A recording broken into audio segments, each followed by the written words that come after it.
Okay, we're recording now. Hoorah. All right, so let's get in and do some more labeling here. So if you do have your atlas with you, you're going to want to pull that out now. And we're going to go and okay. We're going to go and finish up the lab images here for chapter 1. Now, I hope that you got my Quizlet email today. I sent one out to the class, so you now have the link to the chapter 1 Quizlets. I did it on my phone. I pulled it right up. I went into my email because whenever I send out emails to you folks, I get a copy of it, and so I pulled it up and pulled it right up to my phone.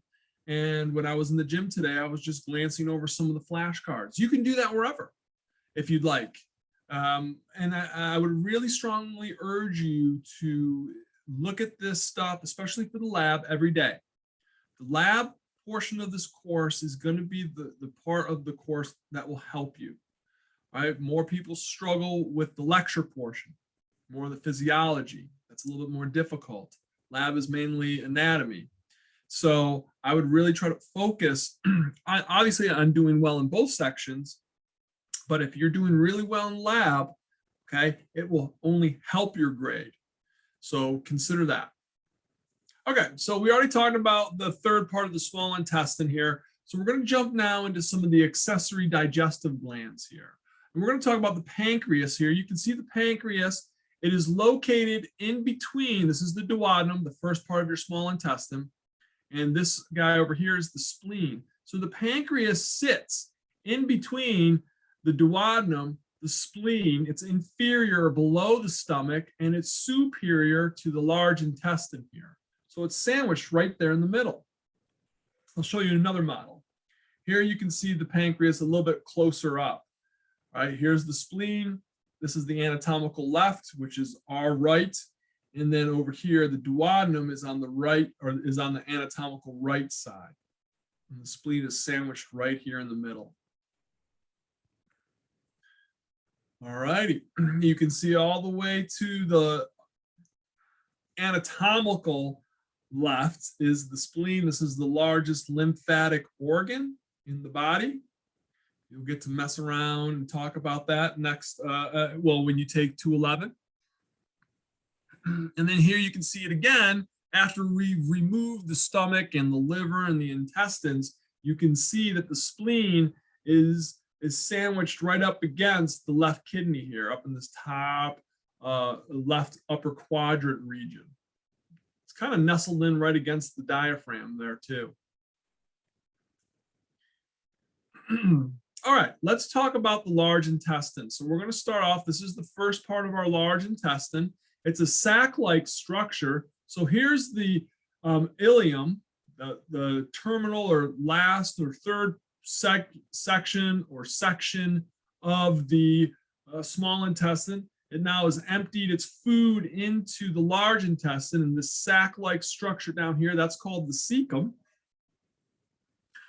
And then you can see on this model, all right, here's the cecum. We're going to toggle back and forth between these two models. And if you're labeling right now, you're going to be flipping several pages. You're going to have to go back and forth. I can't remember the page numbers. And then you can see there's this structure hanging off of the cecum, and that's the appendix, also known as the vermiform appendix. Just this long appendage. I shouldn't say it's a long appendage, but it just kind of hangs off of the cecum there. And we'll look at it here on the other model. Here, whoops, I went the wrong way. I apologize. All right, so there is the appendix on this model. Now we're going to kind of quickly go through the large intestine. There's a couple of different sections to the large intestine. All right, we have the ascending colon. This is going to be on the right side of your body. It's going to travel from the cecum superiorly up towards the liver.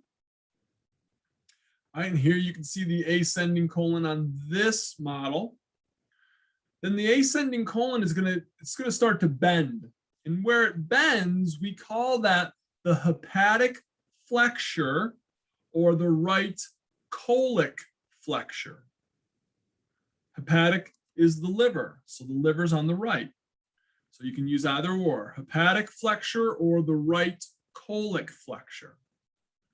Here you can see it on this model here, hepatic flexure or the right colic flexure. So then the large intestine kind of straightens out here, and it's going to travel from the right side of your body to the left side of your body. So it goes across the middle there, and that's called the transverse colon. You can see the transverse colon here on this model. So we're going from, all right, the right side of the body over to the left side of the body, and then it hits another bend, and we call that the splenic flexure or the left colic flexure. And we call it the splenic flexure because the spleen is over there on that side, on that left side. And you can see it here in this model here. And the spleen is right here. See a little bit of the spleen right there. So after that bend, the colon kind of flattens out, not flattens out, but straightens out, and it dives down. It goes inferiorly. And so we call that portion, again on the left side of the body, the descending colon. So we're starting to get closer, all right, to the distal or terminal end of our digestive tract. So you can see on this model here, there's the descending colon. And then what will happen is the colon kind of takes a turn back in towards the center of your pelvis here. And where it does that, we refer to that portion of the colon as the sigmoid colon. And I remember it because it's tough to see with this model, but when you're doing gross dissections, that part of the colon, it almost looks like an S. So that's how I remember it kind of takes these two turns and then it dips down and goes towards the rectum. And so that's the sigmoid colon there. And here it is on this model here. All right, so the large intestine is going to terminate at this last structure here, and that's the rectum. And this is usually where most of the fecal matter, all right, that you have produced is going to be stored until it's time for defecation. So this model here is a new model. We haven't seen this view before. This is a sagittal view. So obviously we've kind of taken a slice through the body. All right, we've cut you into, I won't say equal halves, but we've kind of cut you in half from top to bottom here. And you'll notice, all right, this part right here, this is the rectum. The rectum is pretty posterior. In case we haven't talked about some of the other structures here, but here's the spine right here. And your tailbone, also known as the coccyx. Here's the sacrum. Here's your gluteal region, what you're sitting on right now. So the rectum is very, very prominent here in the posterior region, all right, of our model. And there's a couple other structures here. This is obviously a female model because we don't see any external genitalia resembling a penis. We do see a uterus here. We'll label that in a moment. And we do see a urinary bladder here.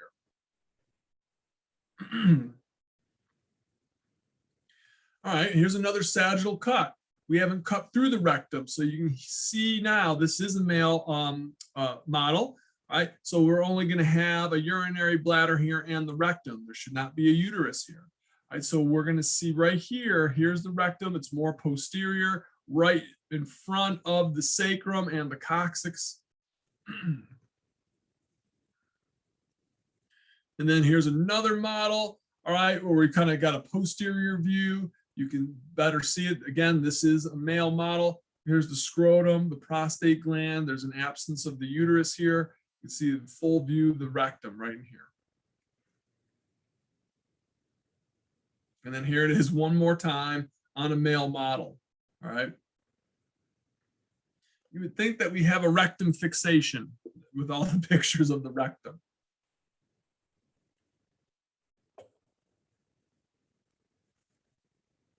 All right, and then the last part of the digestive tract is the anus. That's the exit here. So just inferior or distal to the rectum is where we're going to find the anus. And here you can see it distal. Here's the rectum right here, and then the anus right there.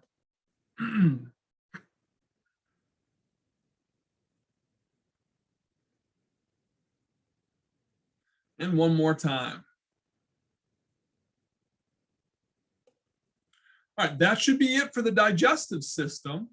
And you're going to cover most of this again when you go into more detail in the digestive system in chapter 26, but we're kind of giving you a little bit of an introduction to it.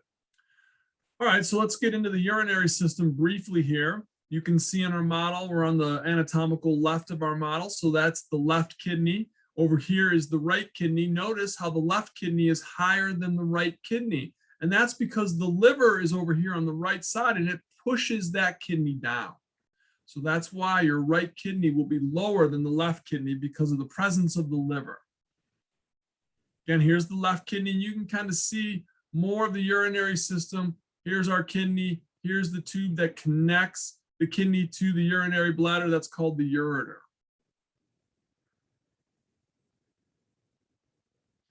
All right, here's our right kidney now.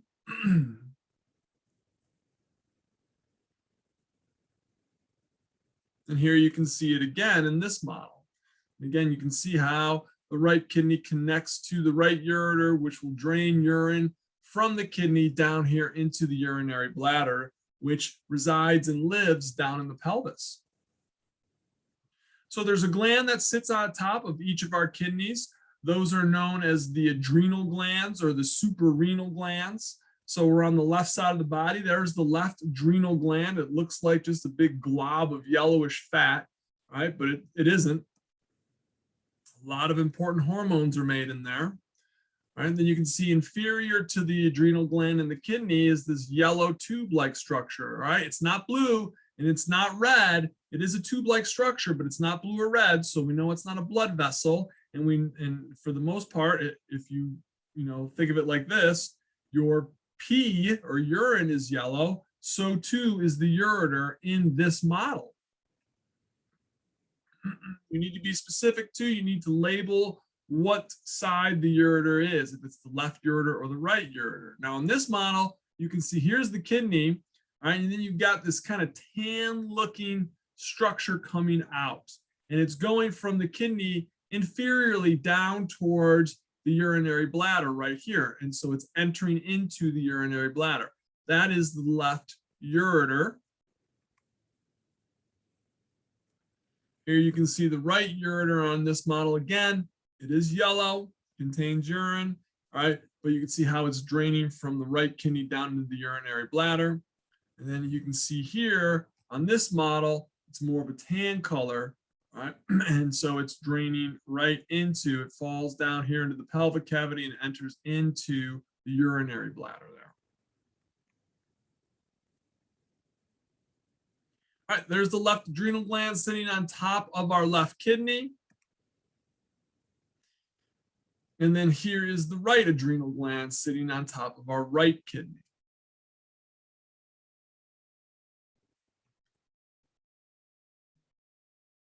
And then both kidneys will drain into the urinary bladder. Please don't just write bladder, right? In order to receive full credit, you need to write urinary bladder. If you write bladder, you only get half credit, and I don't want that to happen.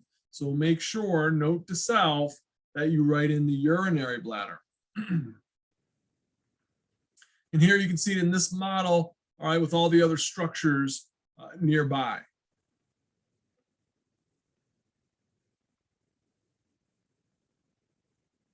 Now in our sagittal view, you can see the urinary bladder in relation to some of the other internal structures. Here's the uterus, and then right behind the uterus, posterior to the uterus, is the rectum here. So you can see, all right, here in the uterus, as if this person, all right, even though it's a plastic model, all right, were to be pregnant and there was a fetus growing inside, the larger the uterus becomes, it will put more pressure on the urinary bladder. And so for any student that has ever been pregnant, you know that as you progress through the pregnancy, your urge and frequency to have to make more frequent trips to the bathroom occur more regularly as the baby and fetus develop.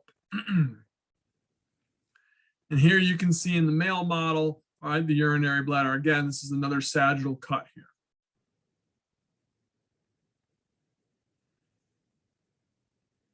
All right, so in between our urinary bladder and our rectum is the uterus. We're going to show you a couple different, excuse me, we're going to show you a couple different views of this. And again, when you cover reproduction in chapter 28 in bio 211, you're going to go into much more detail. So we're only going to give you a few of the basics here. All right, here's our uterus. This is the main part of the uterus right through here.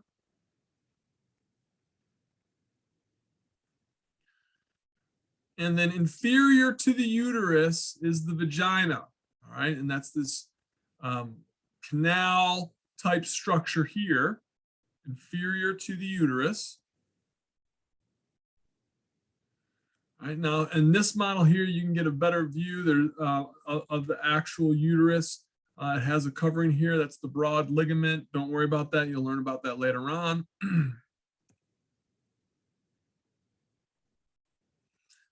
And then, of course, what allows for an oocyte, the egg, to travel from an ovary into the uterus is this structure here called the fallopian tube, also known as the uterine tube. Either or is acceptable when you're describing. Now, you don't have to say if it's the left or the right uterine or fallopian tube, okay?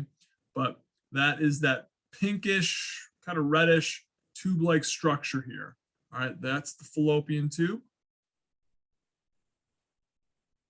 And here you can see it on this model. So you can't really see, here's the ovary, and then the ovary will expel an egg and it'll travel down this tube into the uterus in hopes of fertilization. That journey can take up to 6 days, so it takes some time. This is a better view here. So of course the ovaries house the oocytes or the eggs. They'll be released at the time of menstruation, all right, or excuse me, at the time of ovulation. And it'll travel through the fallopian tube and here into the uterus here. And so the arrow here is pointing at this small walnut shaped, or did I say, well, yeah, walnut shaped structure. That's the ovary.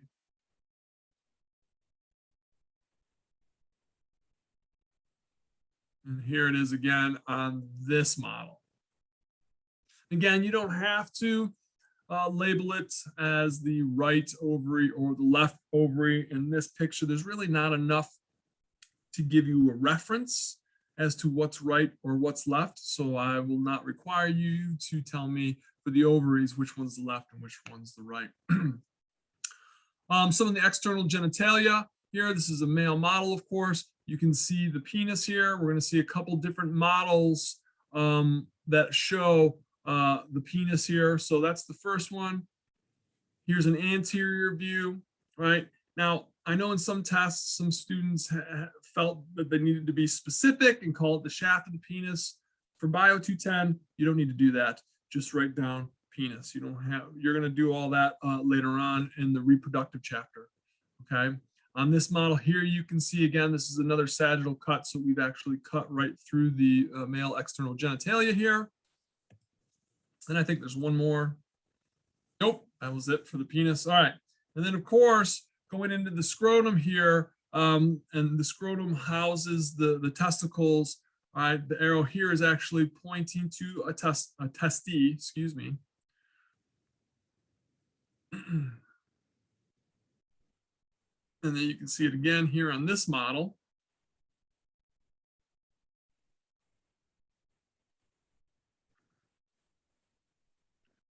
All right, and then again, we're looking at another sagittal cut model, and you can see here, there's another testis in the scrotum on this model. All right, at the base of the urinary bladder in the male model sits a gland, and that's called the prostate gland. So it's at the base of the urinary bladder right there. And then you'll once again see it here. Again, this is the urinary bladder. Here's the prostate gland. So obviously, if we see the prostate gland, you're pretty safe to assume, all right, that the gender of the model here is going to be male, along with the obvious display of the external genitalia there. Here you can see it again. All right, the urinary bladder is superior to it. and the rectum is posterior to it. Again, for men that get of older age, usually around age 50, or if they have a history of prostate cancer, the rectum is the best structure to utilize when trying to give a digital exam of the prostate to assess if you have prostate cancer or benign prostatic hypertrophy. On the testy here, right, we have this ridge-like structure, okay? And that ridge-like structure is called the epididymis. And that's where the sperm go to grow up. The testes produce the sperm, then they're going to spend a little bit of time in the epididymis maturing a little bit to get ready for their journey, all right, for fertilization possibly. Here you can see it again. The epididymis is this ridge-like structure that sits on top of the testes. And then the tube that connects the testes to the urethra, right? There's two names for it, the ductus deferens and the vas deferens. Again, you don't have to write in the left or right here because, again, there's not enough reference for that. Here you can see the ductus deferens or the vas deferens.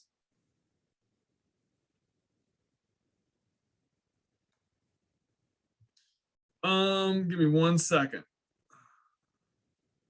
That is the wrong. Hold on, let me correct this real fast. All right, let me come back to that.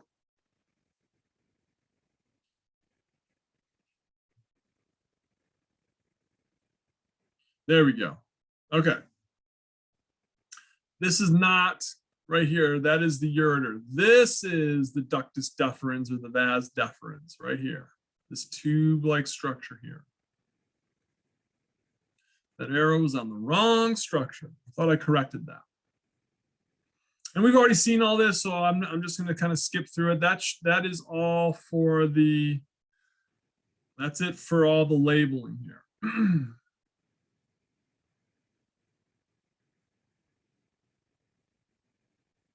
Okay. All right.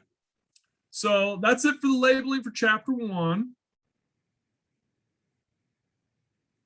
Whoops, I did that wrong. All right. Questions about anything on the labeling? We're gonna get into tissues now. I'm gonna start off on a brief introduction into tissues. Any questions about any of that? Again, please do me a favor and look, but look over those Quizlets. Look through your atlas and do those drag and drop exercises in the lab supplemental material that I was showing you in the course content. Oh wait, I don't know if I showed you that. Shame on me, bad boy. Hold on 1 second. Let me just show you that really quick in case I don't think I showed you folks that. All right. So one of the things that you can use for some tools and some exercises, let's go into lab exam 1. Okay, if you scroll down, remember, this is where the supplemental study activities, again, nothing's graded, nothing's required. You can see these right here. I'll talk about that in a second. Is there more labeling on our test? The majority of your lab exams are labeling. Anywhere between 80 to 90% of the test will be labeling. The remaining percentage is true, false, and multiple choice questions. So the majority of it is labeling. So that's why I would say, really focus on making sure that you have a pretty good understanding of what the terms are, how to spell, because spelling does count. All right. I would definitely make sure that you do know how to spell. All right. So if you look here, all right, we have the general body plan identification review and the integument identification review. And these, and what I would do is, and I've told folks to do this before, is grab your atlas, open it up, all right, click on this, and it's a drag and drop exercise. So you'll have all the terms down here, and then you'll just have to place them in the right areas. Like, so, all right, here's diaphragm. I can't label that one. Here, what's this one? Right primary bronchus. So I'll go up here, drop it in there, and boom, nailed it. All right, thyroid gland, boom. I tell folks to do this. If you want to get ahead a little bit, you can always pre-label your atlas by doing these drag and drop exercises. Then scroll down and do the next one, and so forth and so on. All right, a lot of those will help you. Do the Quizlets and online atlas contain everything that we go over in lab? The Quizlets have pretty much, it's not all, but it's most of it. I would say it's better than 90% of the material you will have seen. You might see a few things when you take the lab test that you've not seen before, and that's because we want to kind of test your knowledge on something that you haven't seen before. It won't, I will, so I guess my answer to your question, the Quizlets and the online atlas, no, it does not contain everything, but they contain about 90, I'll say 92%, possibly 95% of everything, because we want to put some pictures on there that you haven't seen before of structures that you should know. So again, this is a good exercise to kind of get into. And then we have here our review lab exams. These we used to call mock exams. They are not graded. You can take them as many times as you want. So as you get closer and closer to the lab exam, I would take these. You can take, and every time you take them, they're a little bit different. And these grade much harder than I do. So if you're getting 95 or high 90s or high marks on these lab reviews, then you're going to do pretty well on the lab exam. Okay, they're much more strict. And then if you get down here, we have some of these identification videos. All right, so I didn't do this. Dr. Pernitzer did. I think I showed you this last time. So now we're going to start identifying. So she just kind of goes through everything. So in case you missed some stuff or you just want to just kind of relax a little bit, you can go ahead and look over those. All right, I think that's it. All right, I'm surprised I didn't show you that. Okay. OBKB. Let's talk about some tissues. Now, the nice thing about the tissues is I am going to be doing a lot of repetition with the tissues. The not so nice thing is tissues are hard. They're difficult. Okay. This is where a lot of people struggle. Again, the study of tissues is called histology. And I told you folks this before, I hated histology. All right. And it took me a couple times, all right, in undergrad and graduate school. Repetition works well for me. So I had to take these classes a couple times. Then I got a better understanding. So it's really important, that you don't kind of put it off.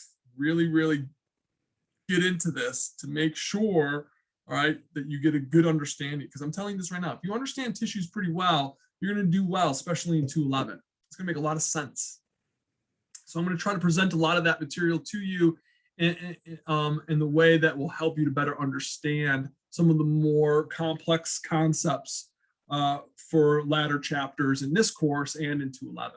Okay, so let's talk about what tissues are. All right, basically tissues, all right, to define what they are, it's going to be a group of similar cells, all right, that are going to perform a common function. So tissues are made up of cells and something that we call extracellular material. And that's going to be everything outside of the cell. And we'll talk about what that material is. Okay, so we're going to start off with cells and then everything outside the cell. And so I'll give you an example. So when we talk about tissues, tissues are made up, I might as well tell you, right? Tissues are made up of three things. The first one are the cells. The second structure is called ground substance. And the third, protein fibers.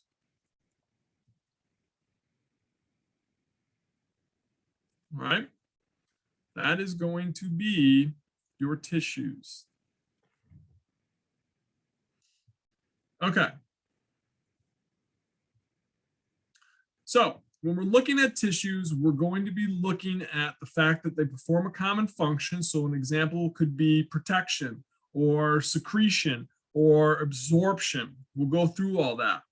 All right. Mentioned this before, the study of tissues is histology. But here's the important thing, okay? Actually, you guys, I jumped ahead. Scratch that out. I'm getting ahead. I'm going to make that disappear. All right? Come on. Erase that from your brain for right now, okay? So for right now, think of tissues as cells and extracellular material. I'll get into the extracellular material in a second. All right, so there's 4 tissue types. Folks, if there's one thing that you're going to walk away from lab today, walk away with this. These are the 4 tissue types, and you need to know this. And I know you can do it because my son knows it. He learned this when he was in 7th grade. All right, so the 4 tissue types of the body are epithelial tissue, connective tissue, muscle tissue, and nervous tissue. All right.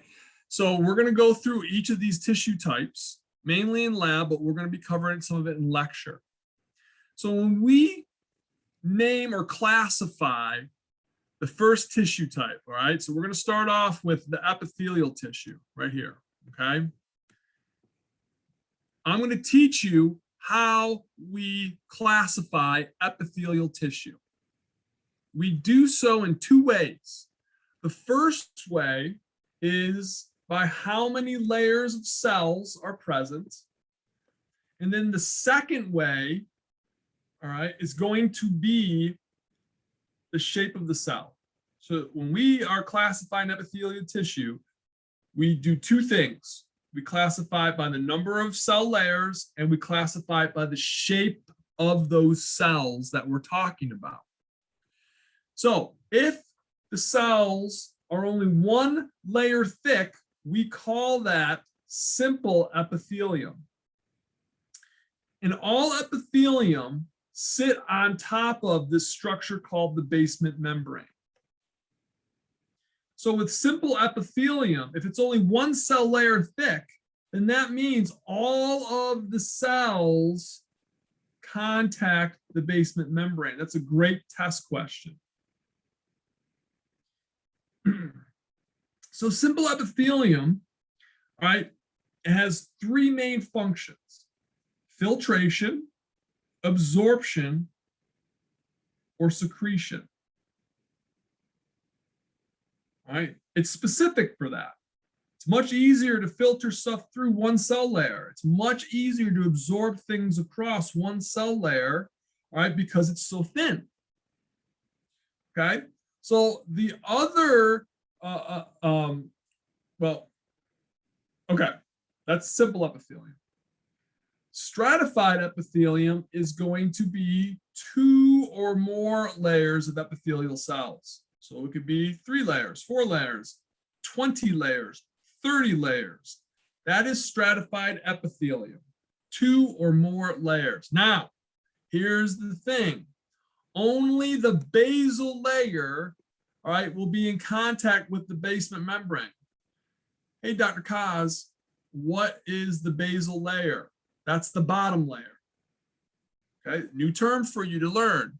B basal, B bottom. Okay, basal layer is the bottom layer, all right, of the basement membrane. And then we've got this funny type of epithelium in which we call pseudostratified epithelium. Pseudo is falsely, fake, all right, so it's falsely stratified. So when you're looking at this tissue, it looks like it's layered, but it's not, okay? Here's the thing.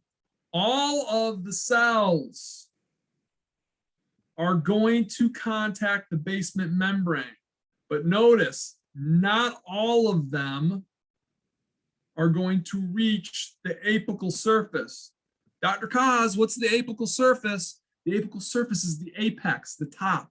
It's the top layer, all right, or the top surface there. Okay, apex. I'm going to skip this. I'm going to come right back. Don't pay attention to this side yet. Okay, so you can see simple epithelium, one cell layer thick. Here's the basement membrane right here, this pink area. All of those cells are in contact, right, with the basement membrane. The basal surface of the cell is the bottom surface. The apical surface of the cell is the top surface. So when we get down to stratified epithelium, you'll notice here's the basement membrane at the bottom. So only this layer of cells, excuse me, are making contact with the basement membrane. None of these cells up here are making contact with the basement membrane. Here's your apical surface, that's the top.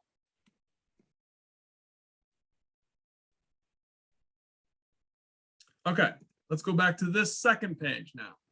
So remember what I told you, when we're classifying epithelial tissue, okay, we're going to classify by the layer of cells, and we're also going to classify it by the shape of the cells. Okay, so here are some of the cell shapes. The first one are what we call squamous cells. They're flat. To me, they look like a fried egg. Okay, and the nucleus, which is the center, which is the structure at the center of the cell or inside the cell, looks flattened also. So to me, it looks like a fried egg. Some people describe it as a tile, whatever. The next cell shape is cuboidal, which means it's a square, cube. And the nucleus sits right in the middle and it's perfectly round or close to it.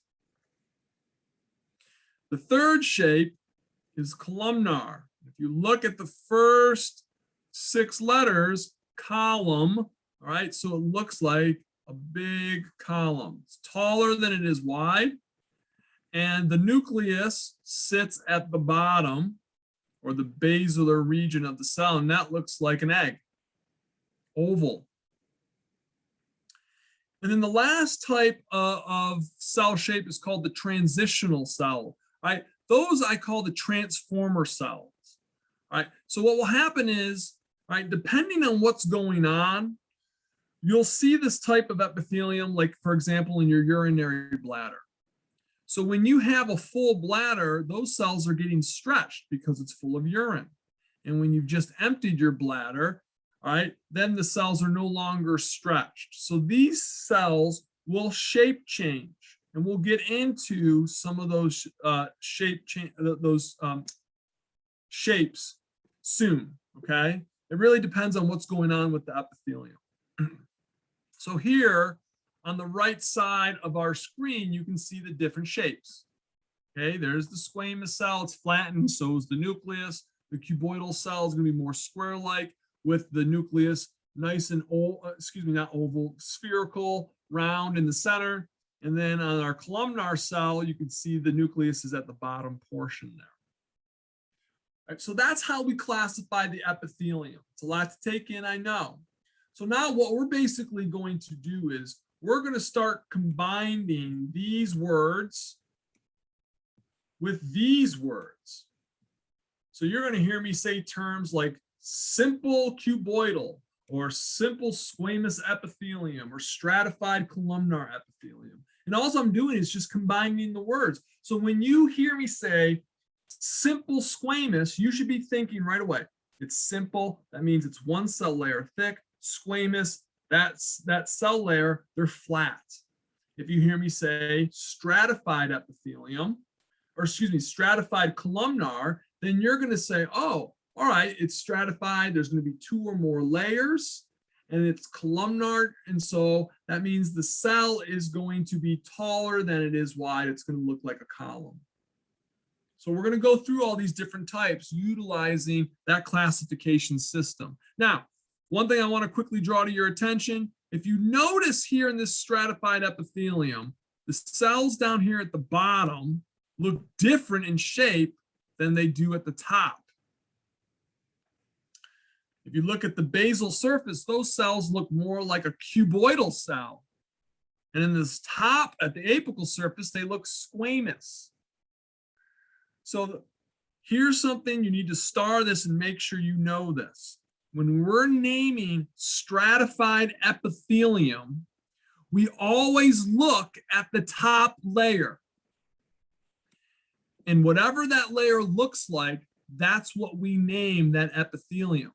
So the top layer in this picture looks like it's squamous. So it's stratified squamous epithelium. Even though these cells down here look like they're cuboidal or possibly what we call low columnar, all right, we name stratified epithelium, all right, depending on the shape of the apical layer. So that apical layer up here is flattened, so it's squamous, stratified squamous. I just needed to mention that to you. All right, here's an awesome flow chart for you, all right? And this is going to show you all the different types of epithelium. So let's keep it real simple here, all right, when we talk about this. And I'll show you, all right, so when we break down types of epithelium, we're gonna break it down into simple and stratified. And then we're going to break the simple down into these types of simple epithelium: simple squamous, simple columnar, simple cuboidal, simple columnar, pseudostratified. And then the same thing we'll do over here. All right, so we're going to go through. We're going to start, We're going to start, all right, on this side of the page here, and we're going to work our way across. I'm going to go through each individual one. It might be a little bit boring, okay? But again, unfortunately with tissues, there's a lot of memorization that takes place. So I'm going to do my best to work with you on this, okay? All right, so let's start with the simple squamous epithelium. All right, Dr. Kaz said simple, so that means there's only one layer, and he also said squamous, that means all the cells are flat.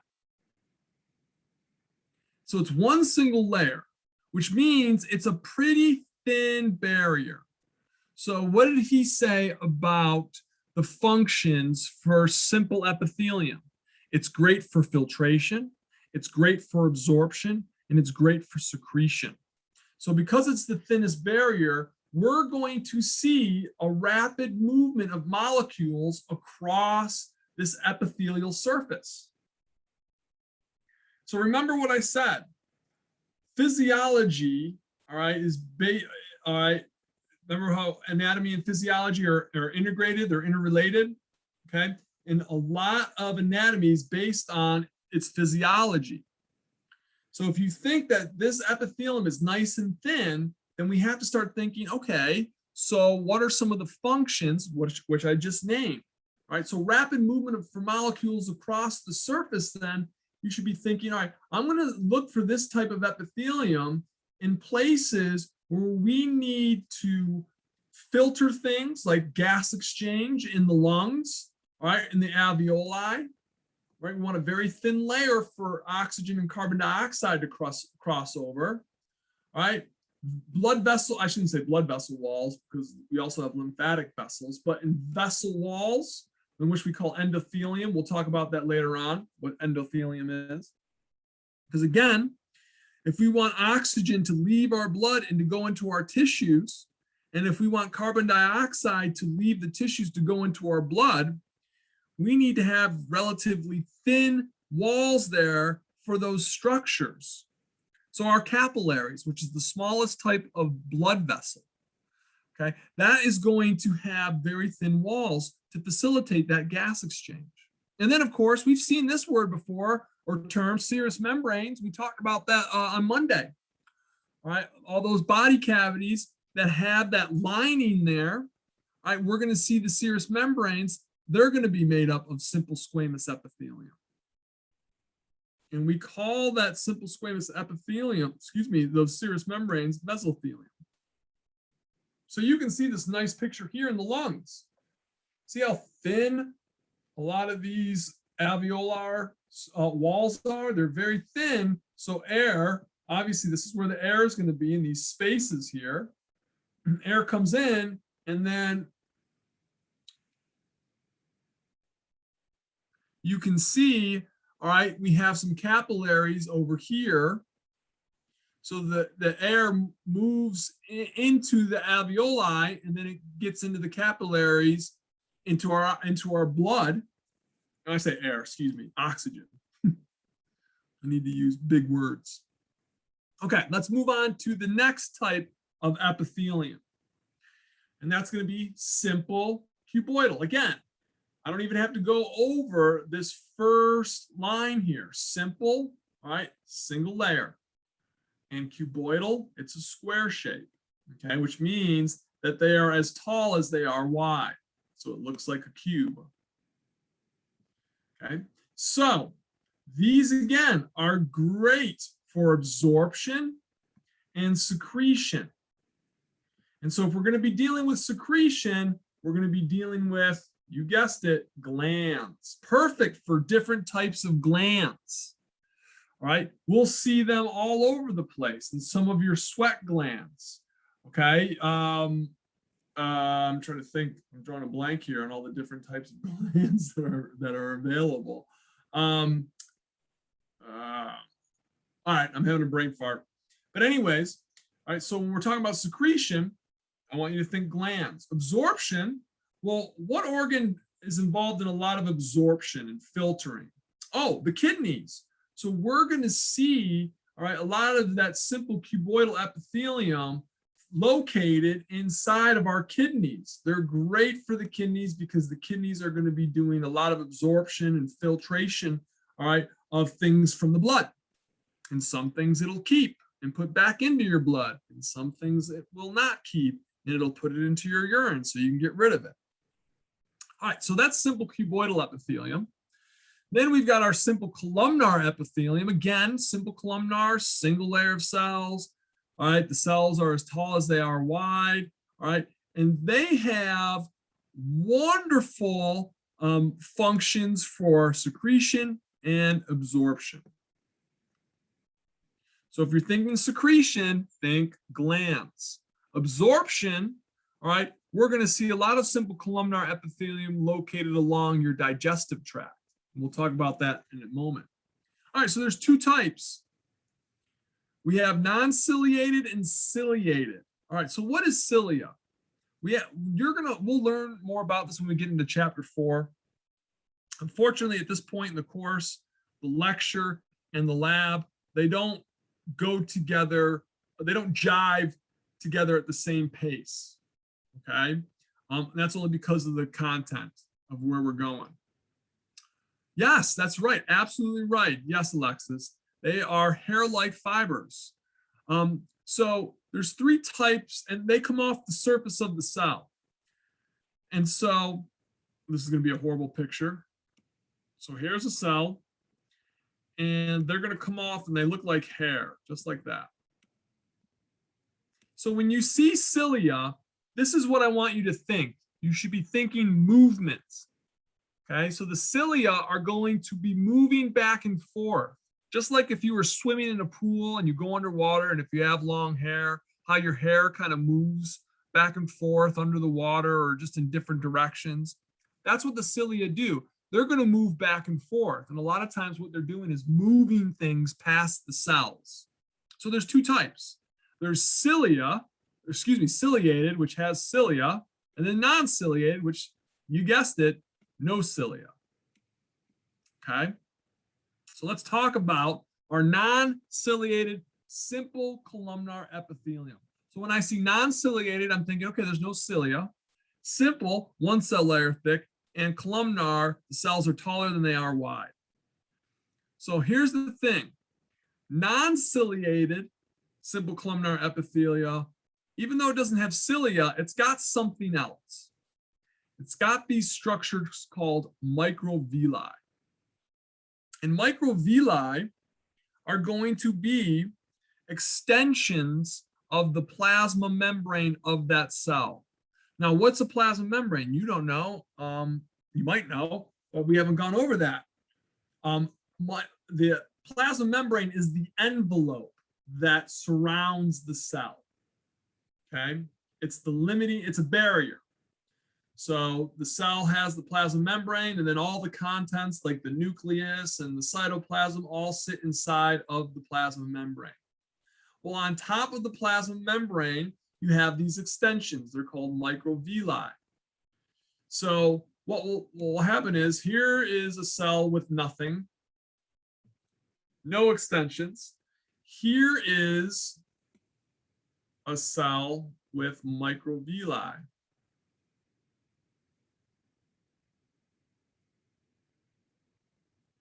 This is a horrible drawing, bear with me. Okay. And basically the red line that I've drawn here, that's the plasma membrane. And so what has happened here is the plasma membrane has created these extensions. Okay. And so we call that microvilli. When you're looking at it under a microscope, all right, we have folks that have termed it the brush border because it looks fuzzy. So if you go down here to our picture, and you can see, here is the cell.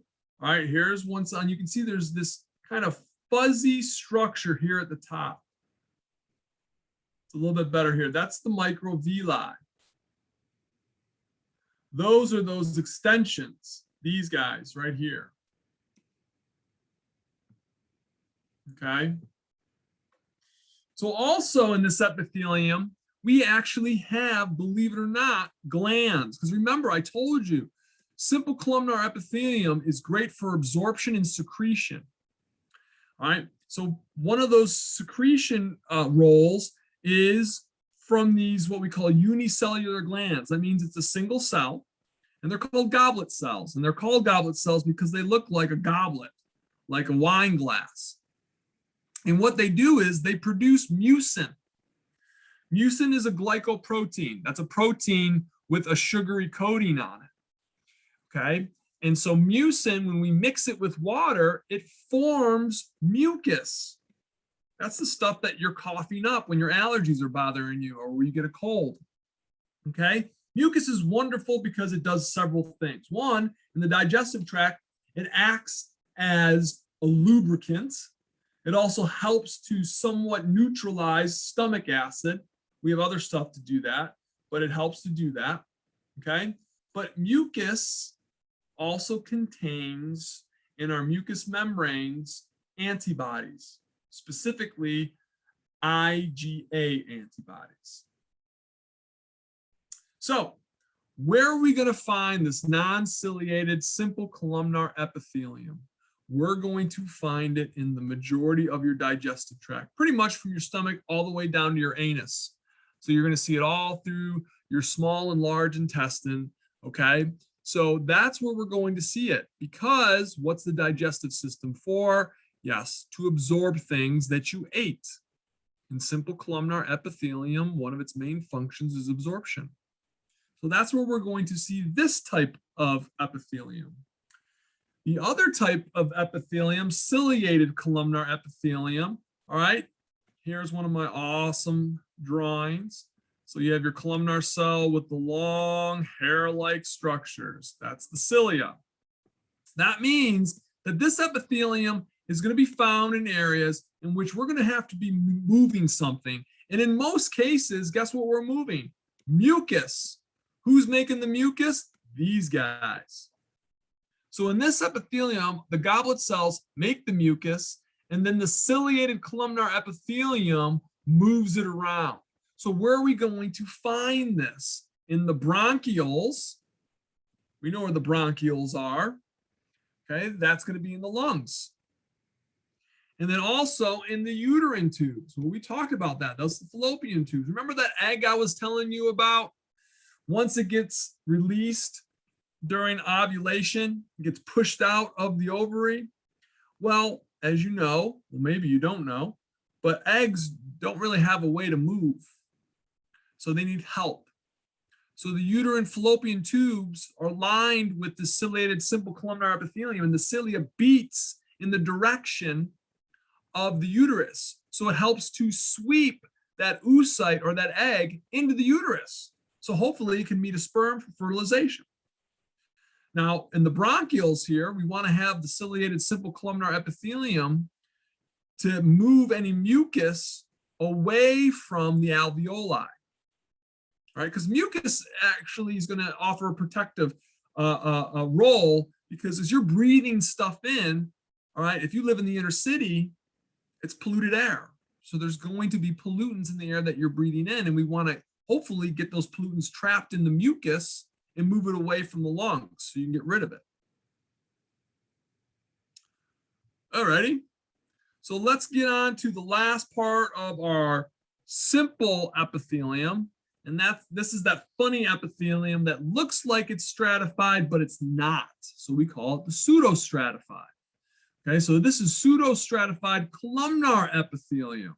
It looks like it's multiple layers, but it's not stratified, which means all the cells are in contact with the basement membrane, but not all the cells reach the apical surface. And so this type of epithelium, we have two forms. Again, ciliated and non-ciliated. So our ciliated, all right, it's again going to have goblet cells, and they're going to produce the mucin, and the cilia is then going to move that mucus, all right, in a certain direction. So this type of epithelium plays a huge role for protection. And so we're going to see this type of epithelium in the larger passageways of your respiratory system. Your nose, okay, your pharynx, you're going to see it in certain areas as we start to move down into your throat, near your voice box, which is called the larynx, your trachea, and then where your trachea splits off into your right and left bronchi. So it's found quite a bit in what we call the upper respiratory tract. Right? And again, its job is going to be to trap pollutants. If you breathe in pollen or whatever, you better hope that it gets trapped in that mucus there so you can get rid of it. All right, the other type of pseudostratified columnar epithelium is the non-ciliated. This stuff is rare, so we're not going to see it, all right, in a lot of places. Okay, and since it's non-ciliated, we don't need goblet cells. Okay, because if we had goblet cells and they're producing mucin, which turns into mucus, we have no way of getting or moving it away, because guess what? We don't have any cilia. So think of it that way. No cilia, no goblet cells. And we're going to see it in two places, in the male urethra and the epididymis. All righty. So now let's jump. Let me go back to that one slide here. Okay, we just covered all of the simple epithelium. So now we're going to move on to our stratified epithelium. So stratified epithelium, two or more cell layers. Okay, so let's start off with the first type of stratified epithelium, and that is our stratified squamous epithelium. And there's two types of stratified squamous epithelium. There's keratinized stratified squamous epithelium, and there's non-keratinized stratified squamous epithelium. We're going to talk about the non-keratinized, because when we get into the skin, we'll get more specific. But here's the thing. Keratin is a protein. Okay? And it's a protein that its function is protection. I'm going to get a t-shirt, and on that t-shirt, I'm going to put on the term keratin kills. Literally. I mean, some of you have heard the term crack kills, but keratin kills. And it really does, because with the cells, when they start to produce keratin, all right, even though it's a protective protein, because it's going to make the cell stronger, all right, at the same time as it's making it, it's killing itself off. So it fills up the inside of the cell with keratin, and it kills off all the organelles inside the cell, and the cell eventually dies. But that cell that remains, that dead cell, is strong. And so that's in your skin. So when you look down at your skin, that's all keratinized stratified squamous epithelium. And it's dead, but it's strong because of that. So in this type of epithelium, non-keratinized, right, all the cells are still alive. So I want you to think we're going to find this type of epithelium in moist areas. So in your mouth and in your anus, in the vagina, that's where you're going to see this type of epithelium in moist areas here. And how do I know if a cell is alive? Well, one of the ways is I can still see the nuclei. Now, there's certain cells that don't have a nuclei, like red blood cells. A mature red blood cell does not have a nuclei, right? It lives for about 120 days. But normally, if you're looking at a microscopic slide and you don't see a nuclei in a cell, okay, there's a good possibility, all right, that especially if it's stratified squamous epithelium, that it might be dead. There's an exception, and I'll get into that, but I won't talk about that right now. So we're going to see this type of epithelium in moist areas, okay? So like I said, the mouth, okay, parts of your throat, the pharynx, that's your throat, right? Vagina, anus, also the esophagus, parts of the esophagus, not all of the esophagus. So you can see here on this slide down here, all of this is going to be a non-keratinized stratified squamous epithelium. These dark dots here, those are the nuclei. So you can see the nuclei in a bunch of these cells. Those are all alive. Okay. So like I said, we're going to talk more about the keratinized epithelium when we do chapter 6, when we get into the skin. So I'm not going to really get into it too much here. All right, stratified cuboidal epithelium. Again, it's going to have 2 or more cell layers. We know the shape of the cell. It's going to be square-like. You're going to find this type of epithelium in structures that involve tubes and coverings for things. All right, so when we talk about tubes, I want you to think of glands, all right, like for example, your sweat glands. So you actually have the part of the gland, it looks like a big round structure, all right, and that's called the acini, or what we call the secretory portion. This part makes all the sweat, so I'll put a big S in here. And then we've got to get rid of that sweat, and we got to get it up to the surface of the skin. So we have this tube here that goes up to the surface of the skin, and that's called the duct. Well, the lining of the duct is going to be lined by that stratified cuboidal epithelium. Okay, so you're going to see that pretty much in a lot of what we call exocrine glands. Right? Exocrine glands are glands that have ducts, D-U-C-T-S.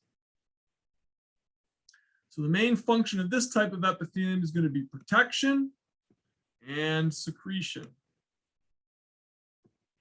All right, hence sweat glands for secretion. All right, then we have our stratified columnar epithelium. Again, this is a rare epithelium, just like that non-ciliated pseudostratified columnar epithelium. That was also a rare type of epithelium. Okay, so this type of epithelium has 2 roles, protection and secretion. Again, when you think secretion, you should be thinking glands. All right, so you're going to find this type of epithelium in some of the larger ducts there of some of your salivary glands in your mouth, and then again in parts of the male urethra here. And then finally, we've got our transitional epithelium. This is the transformer epithelium. All right, the nice thing about it is it's in one place. When I say one place, we're going to keep this type of epithelium in our urinary tract. And this is that epithelium I was telling you about. Its shape is depending on whether it's being stretched or if it's not being stretched. When it's not being stretched, when it's in its relaxed state, we describe it as being polyhedral, all right, or cuboidal when we talk about the basal cells, and those are the cells at the bottom. And the apical cells are going to appear to be more rounded. I got a picture here I'll show you in a second. But now, since we're dealing with the urinary tract, let's talk about the urinary bladder. Now your bladder is full of urine. So that urine presses against this tissue and it flattens out that tissue. One of the distinguishing characteristics of this tissue is that it is what we call binucleated, which means it'll have two nuclei inside of one cell. So you can see here in this picture, all right, here you can see this is an empty bladder. We have nice rounded nuclei. Everything looks good. If you kind of look close, you can see we have two nuclei inside of one cell. All right, now in our full bladder, everything here, the apical cells are smashed and mushed. All right, when we do the labeling for your atlas, it's a little bit easier to see, okay? So you'll see the difference. So when we're empty, everything is nice and rounded and it looks great. And when we're full, everything gets mushed down. All right, this is a perfect place for me to stop and end tonight's class. Any questions about anything that I have mentioned?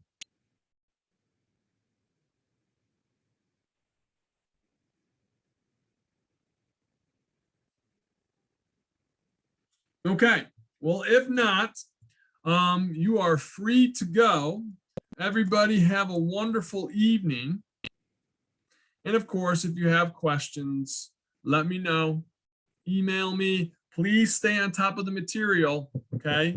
Keep studying. Don't fall behind, please. When will today's recording be available? That one I'm not sure about. And I only say that because I'm trying something new. I'm not saving the videos to my computer. I'm saving them on the cloud. So I have to wait to get an email from Zoom. And then, but I'm hoping I'll try to get them up tonight. Usually I try to get all the videos posted and linked to you guys before I go to bed. So that's going to be my goal tonight. So fingers crossed, fingers crossed.